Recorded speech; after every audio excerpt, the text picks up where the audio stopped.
Invece di portare le salme dai cimiteri ai forni crematori, le stivavano in un capannone dell'Alta Valsugana, dove i poveri resti venivano tolti dalle casse in legno e zinco. E proprio in quel capannone i carabinieri del NOE di Trento hanno trovato di tutto, fra cadaveri e bare sventrate. Parte da qui l'indagine che avrebbe, secondo le ultime notizie, anche importanti ricadute bassanesi. Pare infatti che la cooperativa che aveva in affitto il capannone, i cui operatori sono stati trovati intenti a smistare il materiale proveniente da cimiteri di tutto il Veneto, avesse lavorato di recente nel cimitero di un comune dell'immediata periferia bassanese. Si tratta di Rosà, dove aveva operato il personale della Coop pochi mesi fa.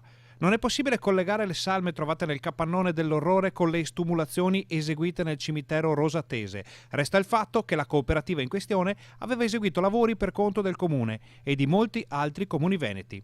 Il sindaco Paolo Bordignon sta avvisando le famiglie che potrebbero essere interessate da questa incredibile situazione. Le notizie si rincorrono comunque in queste ore e solamente nei prossimi giorni si potranno avere le conferme ai terribili sospetti che gravano sui lavori condotti dalla Coop nei camposanti veneti. L'ipotesi di reato, ancora al vaglio della Procura della Repubblica, parlano di vilipendio di cadavere e gestione illecita di rifiuti.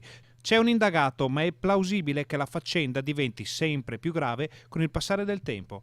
L'impianto accusatorio si basa sulla presenza ingiustificata delle bare e delle salme nel capannone in Valsugana, dove le spoglie sarebbero state rimosse dalle casse per finire poi in scatole di cartone da inviare al forno crematorio. Le bare invece sarebbero state disassemblate e inviate a centri di smaltimento. In questo modo, secondo le prime ipotesi investigative, la cooperativa avrebbe potuto mantenere molto bassi i costi di cremazione, dato il volume minore da affidare al forno crematorio.